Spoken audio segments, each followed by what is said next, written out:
안녕하세요. 은혜쌤입니다. 이번 영상은 인문계열 친구들이 어떠한 방식으로 주제탐구 보고서를 작성하거나 혹은 생기부를 꾸려야 되는지에 대해서 많이 질문을 하는데, 이과 친구들은 좀 명확한 게 실험을 한다던가 코딩을 한다던가 어떠한 산출물들을 만들어내고 거기에 관련된 교과 지식들을 융합시켜서 넣으면 생각보다 주제 짜기도 수월하고, 그 다음에 요즘에 과학기술들 중에서 핫한 것들이 너무 많기 때문에 찾아서 정리를 하면 되는데, 문과 친구들이 항상 주제를 찾거나 혹은 이제 보고서를 쓰거나 하면 저에게 항상 하는 말이, 선생님 제 생기부가 그냥 뭔가 잡지식을 다 놓은 것 같아서요. 너무 불안해요. 근데 이게 좋은 생기부예요? 라고 질문하거나, 이렇게 하는 게 맞아요? 라는 친구들이 많이 있습니다. 그러면 제가 이제 해주는 말이, 작년에 저도 한 100개 이상의 생기부들을 보면서 면접 준비도 해줬고 하면서 느낀 건데, 대다수의 생기부들이, 특히 문과형 생기부들은 나열식이라고 표현되는, 내가 어떤 것들을 찾았고 거기서 이러한 문제점을 발견했고 이러한 문제점에 이러한 해결 방안을 세웠으면 좋겠다라는 식의 세특 구조나 자율활동 구조를 갖고 있어서, 저도 평범하다고 생각해서 이 생기부가 그렇게 막 좋지는 않은 것 같은데 라고 생각하는 친구가 1차를 붙는 경우를 되게 많이 봐서, 대학에서도 이 정도밖에 꾸밀 수가 없는 문과적인 구조에 대해서 이해하고 있구나라는 생각을 좀 하게 되었습니다. 그런데 그러한 구조보다는 좀 더 색다른 구조를 갖고 있었던 친구들, 예를 들어서 우리 동네 혹은 우리 지역에 옛날 60년대, 70년대에 도시화가 되기 그 시대의 모습을 갖고 있는 공간이 있는데, 이 공간을 보존해야 될 것인지 혹은 이 공간을 허물고 재개발을 해야 될 것인지에 대해서 많은 논란이 있어를 만약에 주제로 삼는다면, 그 주제에서 보통 친구들은 도시생생의 올바른 방법, 그리고 그 방법의 도시법, 이 정도를 조사를 한다면, 생기부가 아주 좋았던 친구들은 이 지역이 갖고 있는 주민들의 인구 구조를 분석하고 이 지형이 갖고 있는 구조를 분석해서, 혹은 부동산 사이트에 들어가서 평당 집값이 얼마에 산출돼서 이 땅이 얼마만큼의 값어치가 있다고 생각하는지를 분석해서, 그 분석을 기반으로 도시 재생을 통해서 이 지역의 경제성이 올라갈 것인지 떨어질 것인지, 유동인구가 얼마만큼 들어올 것인지, 관광지로 따졌을 때 유동인구가 들어왔을 때 여기에 상업지가 얼마나 커질 것인지에 대한 본인의 예측을 다른 데이터를 기반해서, 이렇게 관광지로 도시재생을 했던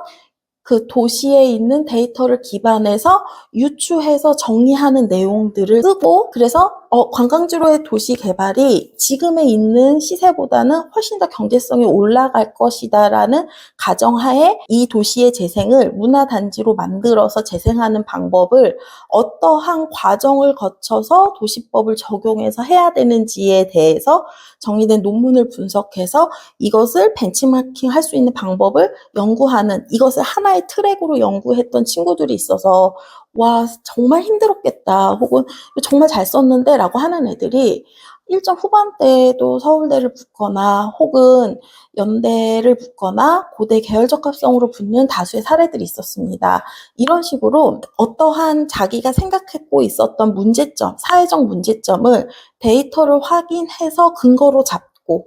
그리고 해결 방안을 찾아서 그 해결 방안이 갖고 있는 것이 얼마나 적합할 것인지에 대한 연구까지도 이루어진 친구들이 문과 생기부로는 되게 좋은 생기부라고 생각합니다. 이러한 식의 문과 친구들이 평범한 주제, 평범한 소재를 잡아도 좋지만, 이 평범한 주제와 평범한 소재를 좀 더 통계청의 데이터나 혹은 여러 학자들의 이야기들을, 의견들을 분류해서 그 분류된 의견들의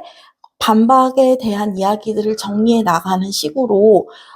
정리하고, 그 다음에 나의 의견이 이 의견과 이 의견을 같이 담았을 때 이것이 얼마나 실현 가능성이 있고 효율적인 것인지에 대해서 탐구하는, 이러한 과정을 거치는 생기부의 내용이 모든 과목에 다 있는 것이 아니라 특이하게 내가 지원하고자 하는 학과의 제일 중요한 과목 혹은 동아리 활동으로 이런 것이 하나 정도 큰 줄기로 있고 그 다음에 나머지 생기부들은 본인이 재밌어하는 주제에 대해서 깊숙하게 탐구하는 내용들을 주변에 넣는다면 저는 문과 생기부로 굉장히 좋은 생기부라고 생각합니다. 이러한 생기부의 구조를 좋아하는 학교는 물론 상위권 학교들은 다 좋아하고